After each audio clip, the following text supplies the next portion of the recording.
right now. Which is crazy because almost no one played it last week. It was, there was like 5 people total that played it in last week's matches, and so it's really caught on. So we can establish that the Americas players are just net deckers. They are.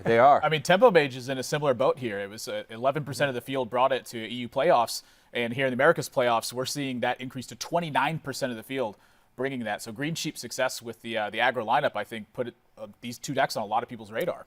Yeah, and speaking of that lineup from Green Sheep last week, who we saw qualify for the Bahamas, Pksnow, who's going to be in our featured matchup coming up next against SilentStorm, has a very similar lineup to that. And, speaking about these guys, you can see them there getting ready on screen. Both of these guys about to start this featured match. They're both 2-0. And Strifecrow, talk about his history as a player. He brought Dragon Priest, as we heard Dan and Kibler talking about. SilentStorm has always been a player to bring at least one deck in his lineup that's a little bit, unique, a little bit off the wall. He got his start in competitive Hearthstone. Remember back to the ESL Legendary Series in 2014, 2015. Played throughout both those years where he won. He actually brought this crazy Warlock that nobody had ever seen at the time. And so he's always been a big fan of innovating and bringing stuff that people may not expect. Yeah, I've had the pleasure of playing at SilentStorm quite a few times, actually. Most of the time it's been on ladder. And in those situations, he's oftentimes just playing the best builds that are out there. He's trying to, get to high legend very quickly and try to secure himself one of those top spots. But every time I've played him in a tournament, it seems like, just like you mentioned, he's got something very unique in there. And I remember even at DreamHack Austin, I played him at the event there. He had a N'Zoth Paladin build that had a couple of tech choices. That was very early on in the format when N'Zoth Paladin was just simply the strongest. We didn't have any refined builds. But he had some tech choices in there that really gave him that extra late game edge. It was really crazy to play against him. Hear him bringing Dragon Priest. He's got a copy of Dragonfire Potion. He's got an Acidic Swamp Ooze. He's got an Excavated Evil. It's really no surprise to see him bring something like this. It's just what he tends to do. All right, game number 1, Pksnow versus SilentStorm. Pksnow has, he defeated Trump, which we saw in the first round. SilentStorm in round number 2 defeated Dude 7597 to get to his 2-0. So both of these guys have defeated a few notables going to the tournament that a lot of people had as their favorite. So these guys definitely players to watch moving forward. We'll see who's going to move on to round number 3 with to round number 4 with a 3-0 score. And it's Reno Warlock versus Tempo Mage to start things off. Yeah, and the Tempo Mage here plays a really interesting role where it can have those blistering fast starts where it simply pushes you out of the game, but there's still a lot of value stacked into this deck as you move towards the later stages. A little bit less for Pksnow. He's topping out at Ragnaros, so 1 copy of Flame Strike, 1 copy of Firelance Portal, but he's done that in favor of more card draw. The interesting thing to me is that there's no Archmage Antonidas, and that means no Emperor Thorson in his Tempo Mage deck. And against SilentStorm's Reno Warlock build, I feel like this could be a bit of a problem. His Reno Warlock build is running no combo, but it's stacked with value towards the mid stages of the game. Defender of Argus, Faceless Shambler, Mountain Giant. These are tools that are going to require Pksnow to use that Polymorph or use Burn to handle those threats. And if that's the case, he may fall a little bit short. Lacking the Archmage Antonidas and lacking the Firelance Portal means he just has that much less reach. It does have a little bit more utility throughout the rest of the game. Maybe not reach, but adding a copy of Cult Sorcerer means that you're more likely to be able to remove stuff on the board early with Arcane Blast, Forgotten Torch, Frostbolt, as we just saw now deal with the Imking boss. He also does have the Polymorph to make sure that he can deal with big threats, which can sometimes be the bane of Tempo Mage. They have, great tools to battle for a small board, early on with Flame Waker, cheap spells, spot removal in the early game, but if they face off against a big threat, it can sometimes push them out of the game. So Polymorph, definitely an interesting inclusion, and we'll see if it's going to pay off against some of these slower decks that Pksnow is going to be facing off against. Yeah, him keeping on curve here with Azure Drake is a little bit awkward for SilentStorm. He ideally wanted to play either the Twilight Drake or the Mountain Giant into a fairly clean board position. So that being forced off of that by the Azure Drake. He's going to have to Mountain Giant here anyway, but look at the Soulfire that follows. It's this important to SilentStorm to keep this threat around. Yeah, none of these cards in his hand he's, I think, too upset at throwing away. Twilight Drake would have probably been the one that he'd be the most upset for, just because it's one of the threats that you can play onto the board. The pace of play for these two as well. SilentStorm has always been a fast player. He's instinctual. Those are the types of players that we see from time to time have a lot of success. You know, the player that comes to mind the most for me was Casey at the European Spring Championships last year, and also Inner, who was at the same championships. We actually cast a semifinal between them that a best of 7 lasted like 15 minutes. It was intense, and SilentStorm sort of reminds me of those two guys. Yeah, but Pksnow playing this turn, again, very quickly. He's already spent 3 mana on minions here. Just Fireball and leave the Ooze to continue to do work. That Ooze has dealt a lot of damage to Pksnow at this point. And here, looking poised to pick up even more value. I think one of the key cards in Pksnow's deck for this matchup is just going to be this Flamewaker right here. That's going to deal 2 damage every single time he casts a spell. And that's really his major reach versus SilentStorm. Again, with no Archmage Antonidas, he needs to find a way to combo that or just get so much value that the board pressure is insurmountable. Right now, with the way the cards are stacking up, that's looking like a very tall task. Yeah, this could be tough. But SilentStorm, also with the low curve Reno deck, has a lot of reactive cards. A lot of these cards don't really have great situations to be used. Faceless Shambler on a 3-2, not great. Defender of Argus on an empty board with just a 3-2, not that great. So a lot of these cards, he's forced to use the Hellfire, killing off his own acidic Swampus as well. The one good thing he does have going for him is Pksnow at 12 health. But, will he be able to piece together enough damage without running the combo in his deck? That's the question. That's really the thing for me as well, is that SilentStorm can get him very low, but can he actually close the game afterwards? And Abyssal Enforcer, it looks okay here. I think the 6/6 body is probably the most important part for SilentStorm, but getting the Acolyte off of the Barns here, it's 2 more draws for Pksnow at this point. SilentStorm needs to start considering what that means for Pksnow. He's seen quite a bit of burn at this point, but Polymorph hit the Giant, so this Abyssal Enforcer might not even stick to the board. Just a simple Fireball, Flamewaker plus some burn spells. Hellfire doesn't answer the 4 health minions that effectively, and in this spot, that Barnes is really stacking up to give Pksnow the cards that he needs. SilentStorm is just trying to think right now, if I tap, what are the chances that I hit something that's going to give me a better answer to this board? Yeah, it's very slim to none at this point. Shadow Flame, pretty stuck in the hand, and SilentStorm's best way to actually win this game is probably somewhere around Faceless Shambler. And here, you could see how important the board means to him. He's considering using this Corruption on the Barns, and I think that this is a reasonable play. He's just got to stop the pressure. If he assumes that there's going to be spells that clear off this Abyssal Enforcer, then that 3-1 without too much incremental damage in the deck might be a little bit tough. And he goes all the way to the rope, decides not to use it, but using his time to sink over the turn. This is a huge turn. Extra card draw. It's Fireball for the Abyssal Enforcer and gets in 3 as well. And all the cheap spells that Pksnow is picking up, it's fuel for that Flamewaker at this point. Now suddenly SilentStorm has to start worrying about the board position, and still no way to really effectively clear this. Or he can Dirty Rat, but he really doesn't have a way to answer anything that could come out. And Azure Drake, honestly, one of the worst things I think he could have seen at this spot.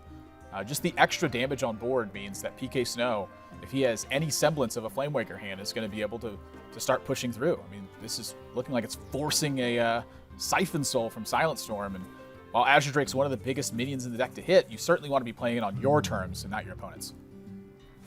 SilentStorm maybe wishing that he had used the Corruption, would have been able to prevent that 3 damage, but going to go ahead and use it on the mana one this turn, so that's still a good target. Yeah, if the Dirty Rat stays on board for a turn, and it actually takes 2 attacks to get through, it ends up a little bit better for SilentStorm, which I'm guessing is what he was going for. Probably planned to play the Dirty Rat on the following turn. Yeah.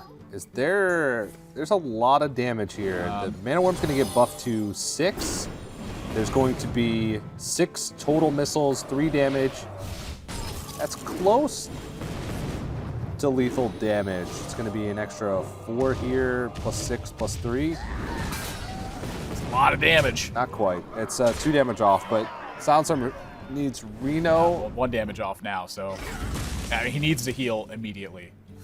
And he can't life tap, and that's just going to do it. The hero power from Pksnow will finish off SilentStorm at this point. And a quick 1-0 lead. Pksnow, just that extra card draw really ended up mattering. At the very end, he'd used all of his cards, almost all of his mana, and dealt SilentStorm exactly to 0.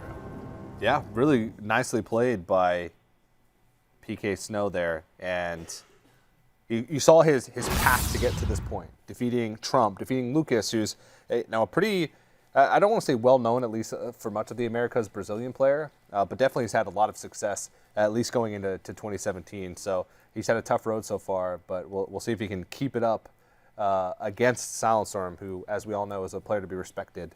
But, of course, this is all leading up to the Winter Championships, which is going to be taking place at the Bahamas. It's going to be global. We have 4 players representing each region, and we're going to get right off with international play to start things off. So let's go ahead and take a look at where we're headed for the Winter Championships. The Hearthstone Championship Tour is heading to the Caribbean for the Winter Championships. Bring your beach towel and your best decks to the Bahamas. The Malia Nassau Beach Hotel will host the 16 worthy qualifiers from the playoffs. They'll be competing for a piece of a $2 million prize pool and a spot in the World Championships. It's Hearthstone in paradise, the Winter Championships, March 23rd to 26th in the Bahamas. What's more exciting than a bunch of pasty white nerds playing some Hearthstone in the Bahamas?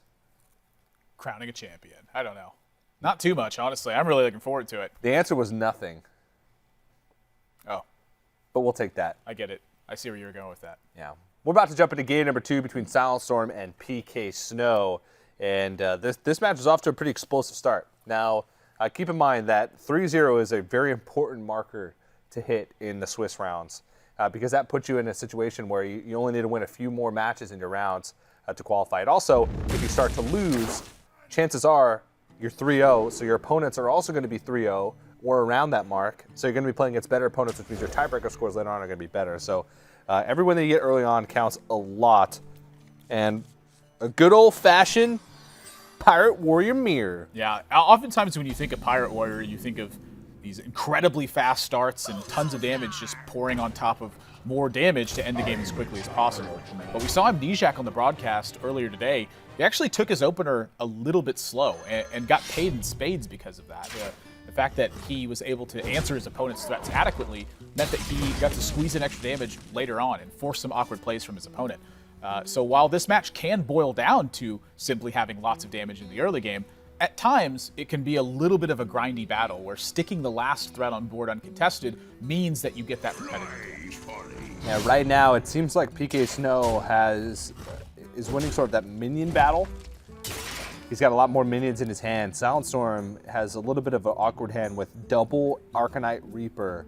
It's going to be really tough for him to get those online and be able to swing with all of those before Pksnow's board may get out of control. So this particular game looking like it's going to come down to a damage race that Pksnow is looking very favored in. He's got Bloodsail Raider plus Dread Corsair this turn if he wants.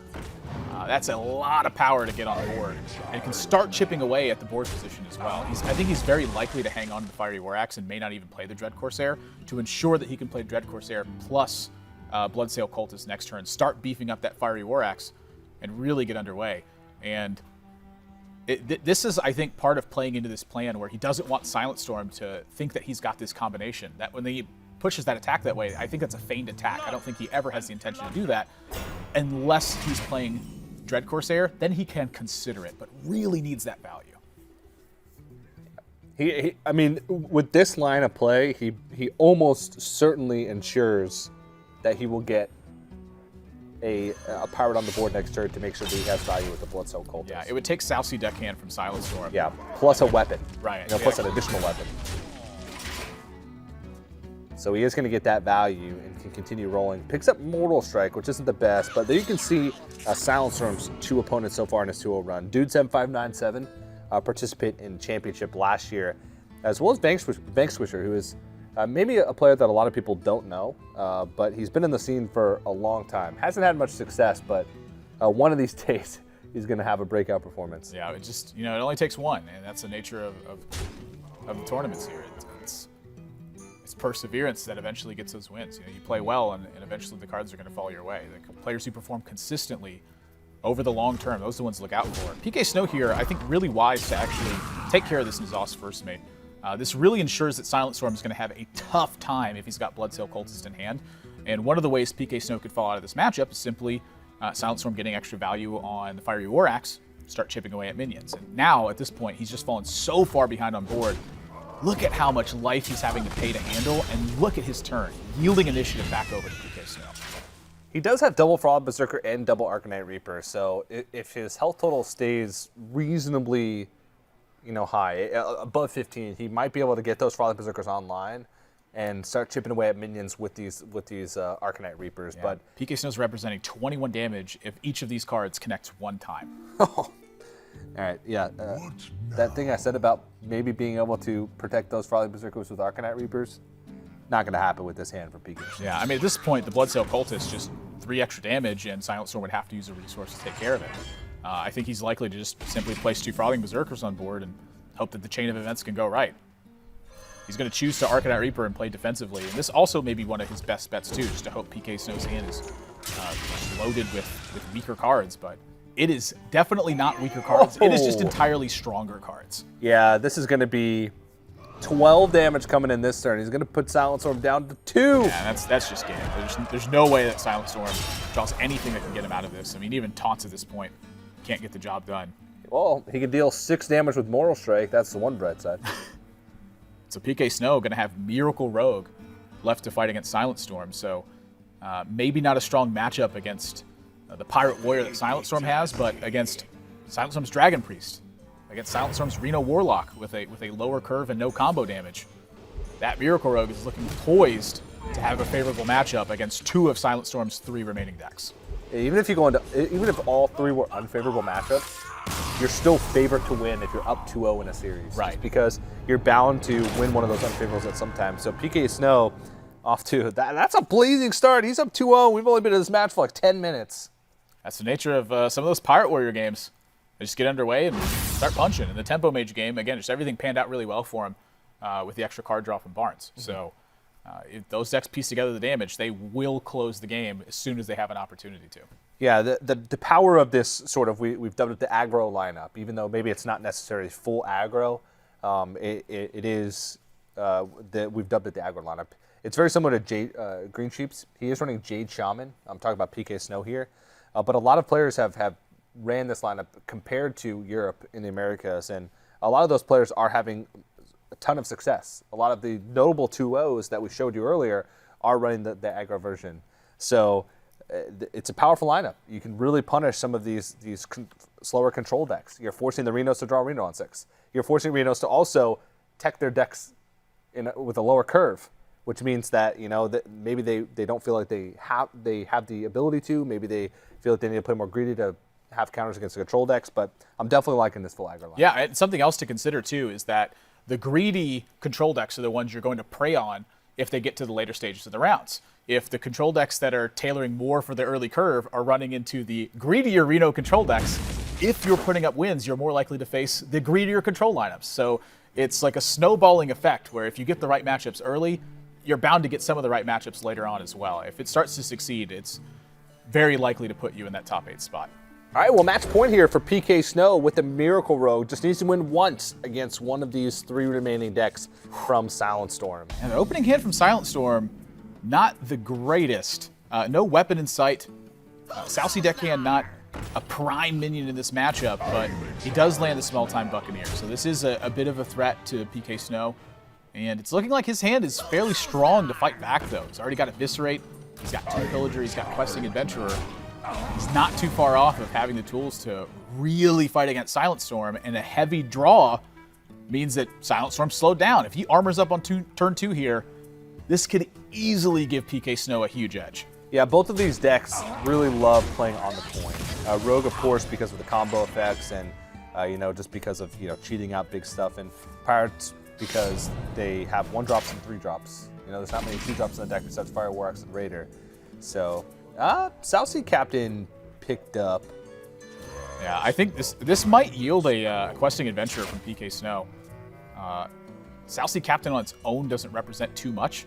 And the follow-up from Pksnow is Sap and Eviscerate. So this Questing Adventurer is going to get very large and very fast. SilentStorm is in a heap of trouble. Yeah, if this so this is going to be a 4-4 now. So if Sap Eviscerate comes out next turn, it's going to be a 6-6, which means pretty much nothing touches it. The conceal so important here. Yeah, and this 7 damage is, going to put him at a life lead, but this is going to be quickly offset. The South Sea Captain's going to get very slow once it gets sapped. Eviscerate wipes out the charge minion, and then Tomb Pillager to follow up for Pksnow. Yeah, he might actually think about Tomb Pillager here, just because having that minion on board, especially with Gadget and Auctioneer drawn, having those spells for Gadget and Auctioneer might be the way. Yeah, I'm actually pretty surprised by this. Sap and Eviscerate, they're definitely reasonable as the game goes on, but this opportunity from Pksnow took away all counterplay from SilentStorm. I mean, how would he have dealt with the Questing Adventurer? Maybe, well, I think the thing that he's thinking about is maybe he just ignores the Questing Adventurer. Pksnow's next turn becomes slam Tomb Pillager and do essentially nothing as far as pushing extra damage. This forces a reaction out of SilentStorm while also getting that coin so he can get Gadget and Auctioneer a little bit faster. I don't know if that's his win condition, though. I mean, now it's 8 damage from the Kor'kron Elite, and it's threatening a board trade. I think this play from Pksnow might have lost him the tempo race at this point. Now that Tomb Pillager is going to have to trade straight in to that Kor'kron Elite. He cannot let it connect again. Prep picked up. That definitely helps, because now the Tomb Pillager doesn't have to trade. That preparation draw was super important for Pksnow. Backstab would have done the job as well. But at 18, Arcanite Reaper, that'll change the course of this game. Yeah. Any weapon, really, for SilentStorm.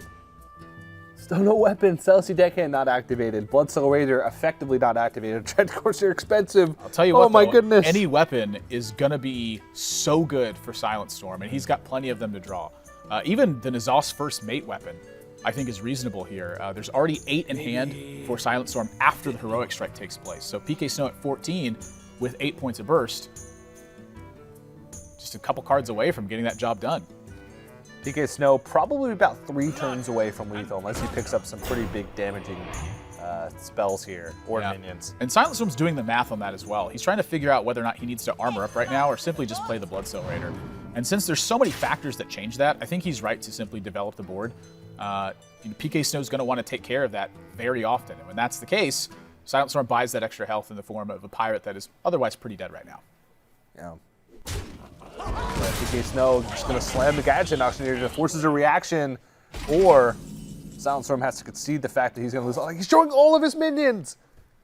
How many weapons are on the deck? Double Arcanite Reaper, double Fiery War Axe, double N'Zoth's First Mate. Yeah, the N'Zoth's First Mate now has become ineffective. There's too much damage piling up. So SilentStorm quite literally needs to draw, I think, Fiery War Axe. So he'd set Pksnow to 14. He'd have 9 with Fiery War Axe Leroy, and then 10, 11 from South Sea Deckhand. So he even needs 3 damage on top of that as well. So this is looking really grim for SilentStorm. He's on what looks to be a 2-turn clock here. Pksnow is about to draw a heap of cards.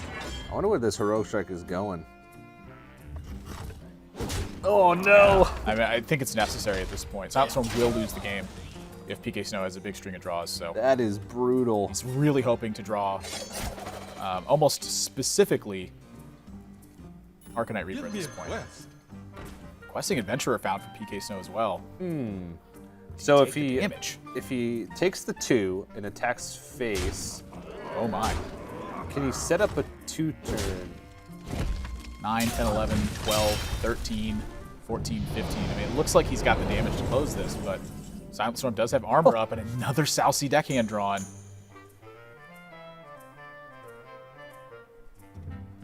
There's nothing. Yeah, there's no draw that actually gets him out of this. I think the deckhands are just going to have to get played. A third of his deck right now. 18 cards remaining, 6 weapons. A third of his deck are weapons right now. And you needed one early. This slow start may have Pksnow winning an unfavorable matchup. Yeah. There's 12 damage on board right now, 13 with the dagger. See if he can pick up enough. Backstab is 1 card. Sap's not going to be quite enough, but there's no way that SilentStorm deals 16 points of damage. Yeah, it's actually impossible from this hand range. So Pksnow going to take it 3 games to 0 over SilentStorm. A couple critical draws in this really mattered, and a Fiery War Axe, unlike a wizard, does not always show up precisely when it means. Yeah, that's a brutal loss for SilentStorm, as you can see. Not too much emotion from him, just a few shakes of his head, a somber look. But there's Pksnow. He doesn't look too excited. I guess he's just going through the motions. It's business for him today. Yeah, business as usual in SilentStorm. So, well, another round. 3-0 now. Cool. Who's my next opponent? Yeah, I mean, he's taking names right now. I mean, he's had some pretty tough opponents thus far. It's Pksnow's. I feel like his rogue play in that one maybe took some unnecessary risk. I still think I would like the Sap Eviscerate turn rather than the Tomb Pillager. I think that taking out the Core Chrono lead immediately, putting your opponent's Sousy deckhand back, or their Sousy captain back in their hand, going into a 5-mana turn, it's so weak for them, and the Questing Adventurer is then outside the range of Arcanite Reaper. I think that would have soloed the game if he takes that turn. Well, he wins anyway, so let's go ahead and check in with Dan and Kibler.